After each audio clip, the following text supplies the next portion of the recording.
네, 안녕하세요. 테슬라 투자로 은퇴하기 아트라운TV입니다. 테슬라 앞에 죽음의 소용돌이가 오고 있습니다. 위기일까요? 기회일까요? 같이 알아보도록 하겠고요. 사이버트럭의 탁월한 주행 능력 같이 알아보도록 하겠습니다. 자, 유럽 1월 테슬라 판매량이 978%나 상승했다고 해요. 3대 지수 마감 현황 간략히 살펴보도록 하겠습니다. 3대 지수 장 초반에는 좋지 않았어요. 오늘 우리 시간 한 새벽 2시 반에 연준 파월 의장의 연설이 대기하고 있었는데요. 그런 우려감 때문인지 좋지는 않았습니다. 하지만 장 막판으로 갈수록 크게 반등을 보여준 미국 증시였어요.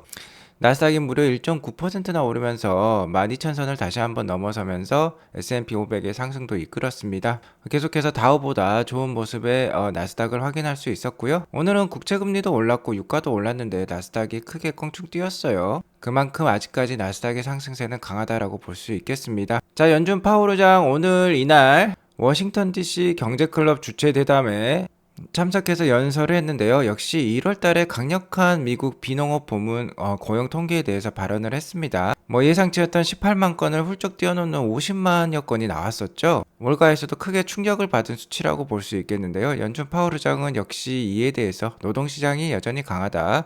그렇기 때문에 우리가 아직 갈 길이 멀다.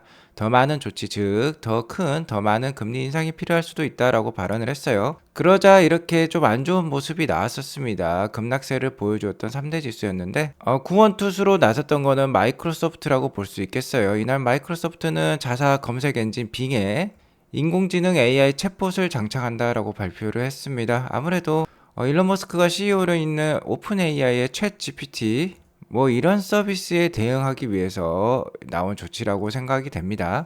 또한 연준 파월 의장 역시 연설 막판에 인플레이션 하락을 언급하면서 이 두 가지 요소가 복합적으로 작용하면서 장 막판에 크게 말아 올린 하루였다라고 볼 수 있겠어요. 아직까지 시장의 센티먼트는 그래도 강하다라고 볼 수 있겠습니다. 자, 오늘 맵을 보면 잘 알 수 있는데요. 마이크로소프트가 검색 엔진에 챗봇 그러니까 AI 기능을 넣는다는 발언을 하면서 4.22%나 올랐고요.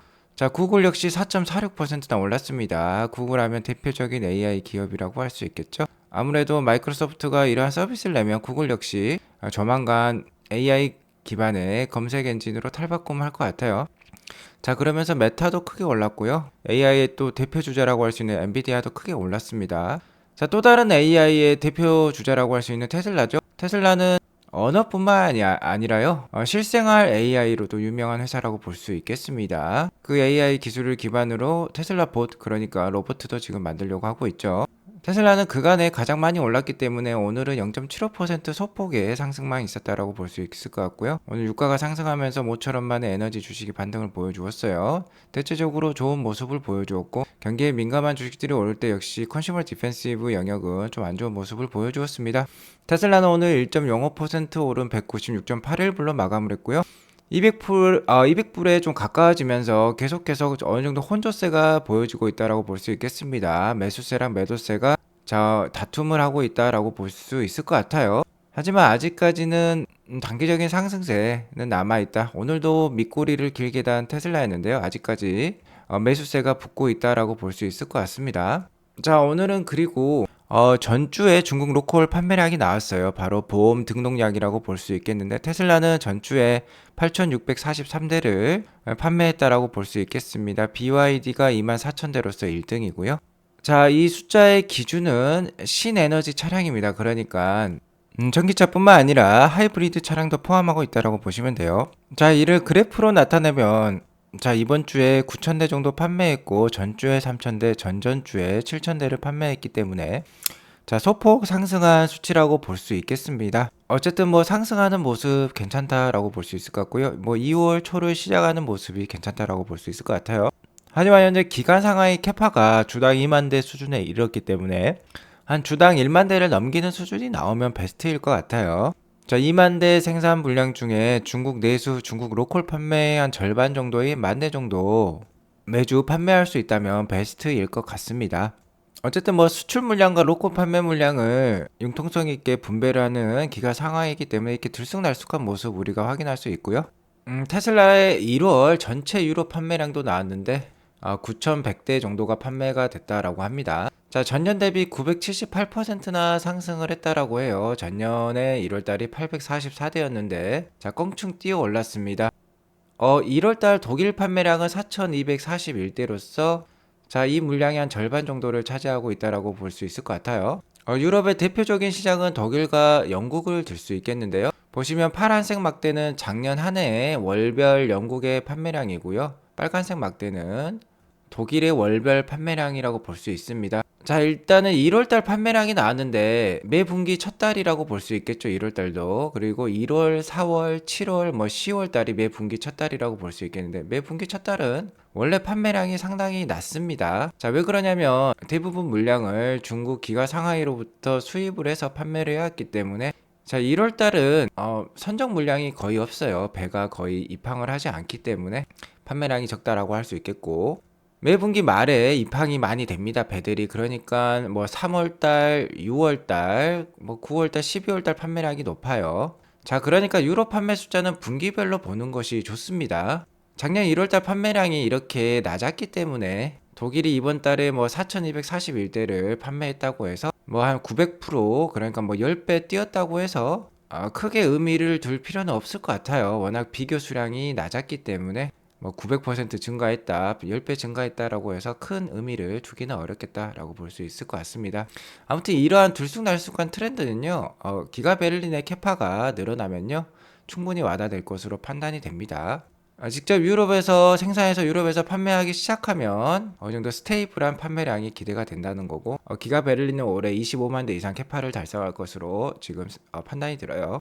자, 아무튼 그래도 뭐 전년 대비 괄목할 만한 성장률이라고 볼 수 있겠습니다. 껑충 뛰어오른 모습은 보기에는 매우 좋다라고 볼 수 있겠어요. 나쁜 뉴스는 아니겠죠.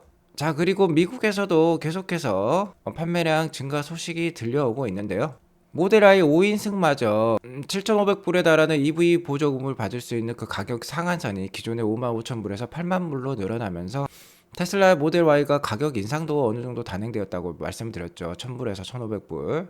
자, 그렇게 가격이 올라가는 모습을 보면 빨리 사야 된다라고 했습니다. 미국 소비자들의 모습이라고 볼 수 있겠고요. 그러면서 최근 모델 Y 인벤토리 레벨이 제로에 가까워졌습니다. 1월달 가격 인하를 시작으로 모델 Y 인벤토리가 이제 거의 없다라고 볼 수 있을 것 같고요. 제가 제목으로 제시해드렸던 죽음의 소용돌이가 자동차, 글로벌 자동차 시장 앞에 놓여 있는 것 같아요. 자, 미국을 대표하는 카메이커인 포드, 제너럴 모터스, 그리고 테슬라를 이렇게 비교를 해보면요. 자, 이 하늘색은 포드고요. 이 검정색은 GM입니다. 제너럴 모터스. 자, 이 숫자는 연간 레버뉴, 그러니까 매출이라고 보시면 돼요. 자, 포드랑 GM은요, 최근 뭐 10여 년 동안 매출액이 제자리에 있습니다. 매출액 성장이 없는 거예요. 성장이 정체된 산업이라는 걸 보여주는 거죠. 자, 그러니까 한마디로 표현하자면 지금 글로벌 신차 시장은요, 치킨 게임에 들어갔다라고 볼 수 있을 것 같아요. 성장이 정체되어 있는 것만큼 뭐 파이가 하나로 일정한 수준인데 그 파이를 얼마만큼 나눠 먹느냐의 싸움이라는 거죠. 하지만 이 빨간색 테슬라는 계속해서 급속도로 상승을 하고 있습니다. 벌써 매출액이 이제 포드와 GM의 턱 밑까지 쫓아왔어요. 하지만 순이익으로 따지면 완전히 다른 모습입니다. GM과 포드가 이렇게 적자와 흑자를 왔다 갔다 하면서 정체되어 있을 때 테슬라는 급속도로 순이익을 늘리고 있어요. 연간 TTM 기준 12.58빌리언까지, 그러니까 연순이익이 이제 15조 원 이상 만들어낼 수 있는 기업으로 탈바꿈을 했고, 계속해서 캐파가 증대되면서 차량 가격을 낮추고 매출을 늘리고 있기 때문에 이 금액은 규모의 경제로서 계속해서 순이익은 성장할 것으로 판단이 됩니다. 자, 이러한 순수익의 차이는요, 바로 이 SDV 전환에 따라서 결정이 된다라고 저는 생각을 하고 있습니다. SDV는 Software Defined Vehicle의 약자인데요. 현재 테슬라는 이 분야에 있어서 가장 앞서간다라고 할 수 있겠습니다. OTA 테슬라가 가장 먼저 시작했고요. FSD 자율주행은 가장 앞서서 지금 실제로 실행을 해나가고 있죠. 실제 소비자들이 직접 체험할 수 있는 완전 자율주행을 FSD 말고는 없습니다. 자, 그렇기 때문에 이렇게 순이익이 차이 난다라고 볼 수 있을 것 같아요. SDV로 전환하지 못하는 기업들은 매출액이 정체가 되고요. 순이익은 감소를 합니다. 하지만 SDV에 앞서가는 기업들은 계속해서 이렇게 매출액도 성장하고 순이익도 성장할 수 있다는 거죠. 소프트웨어 기반 회사가 되어야 된다는 것이에요. 그리고 전기차의 트렌드가 강해지면 강해질수록 이 SDV 기반의 기술이 상당히 더 중요하다라고 볼 수 있겠습니다. 자, 아크 인베스트먼트에 따르면 지금 글로벌 신차 시장에는요, 죽음의 소용돌이가 앞에 놓여져 있다라고 볼 수 있겠어요. 자, 2027년이 되면 대부분의 신차 시장이 전기차 내지 중고차 시장으로 바뀔 수 있다라고 얘기를 하고 있는데요. 이에 따라서 신차 내연기관 차량의 판매는 상당폭 줄어들 것으로 판단이 됩니다. 자, 아크 인베스트먼트에 따르면 2027년에는 약 2천만 대에서 3천만 대에 달하는 내연기관 신차 시장이 없어진다라고 해요. 그리고 전기차 시장은요, 뭐 6천만 대까지 이렇게 급성장할 것으로 예상을 하고 있습니다. 그리고 내연기관 신차 시장은 막 500만 대 정도로 줄어들 수도 있다라고 얘기를 하고 있어요. 정말 죽음의 소용돌이가 눈앞에 놓여져 있다라고 볼 수 있겠는데, 다만 테슬라는 이 큰 시장 6천만 대 시장에 놓여 있다라는 거죠. 글로벌에 연간 한 9천만 대에서 8천만 대 정도의 신차가 판매가 되는데 2천만 대의 내연기관은 날아가고 6천만 대 전기차 시장만이 남는다면 테슬라는 작년에 한 131만 대 정도 판매했는데 훨씬 더 많은 판매량을 기록을 할 수 있습니다. 오히려 테슬라 앞에는 이 죽음의 소용돌이가 기회로 작용할 것으로 판단이 들어요. 자, 그리고 사이버 트럭과 관련해서 한 가지 뉴스를 전달해 드리자면요. 사이버 트럭이 이렇게 지금 턴을 돌고 있는데 바퀴가 제각각 움직입니다. 자, 이 바퀴는 좌회전하고 있는데 이 바퀴는 우회전하는 듯이 움직이고 있어요. 자, 엇갈리면서 움직이고 있죠, 지그재그로. 자, 사이버 트럭은 바퀴가 이렇게 움직일 수 있다는 겁니다. 이쪽은 좌회전 방향을 하고 있는데 이쪽은 우회전 방향을 하고 있죠. 자, 이렇게 바퀴가 제각각 놀 수 있으면요, 정말 급한 회전을 할 수 있게 되는 거죠. 턴 능력이 대폭 상향되면서 이 큰 차체가 좁은 지역에서도 자유자재로 움직일 수 있게 됩니다. 보시면 바퀴가 지금 엇갈려서 움직이는 모습 저희가 확인할 수 있고요.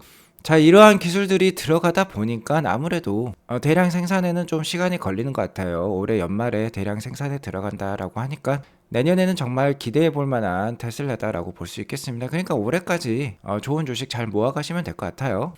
그리고 마지막으로 4680 건식 공정이 이제 대규모로 정착이 될 것 같습니다. 자, 수율의 안정화가 들어갔다라고 해요. 자, 기존까지는 건식 공정이 아니라 습식 공정이죠. 그러니까 액체 상태의 활물질을 바르고 건조시키는 게 바로 습식 공정으로서 이러한 공정을 통해서 배터리를 생산을 했는데, 이제는 분말 형태가 붙어있는 필름을 그냥 붙이는 건식 공정을 이제 채용을 한다라고 합니다. 자, 그러면 이렇게 건조시키는 그런 공정이 사라짐으로 비용과 시간이 크게 절약된다라고 해요.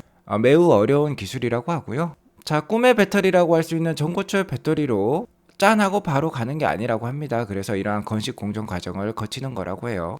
지금 배터리는 그러니까 전고체 배터리가 아니죠. 고체 배터리가 아니라 액체 배터리라고 볼 수 있는데요. 전고체 배터리로 가기에는 너무 어렵고 머니까 이런 건식 공정이 중간에 채용이 되는 것으로 판단이 들고요.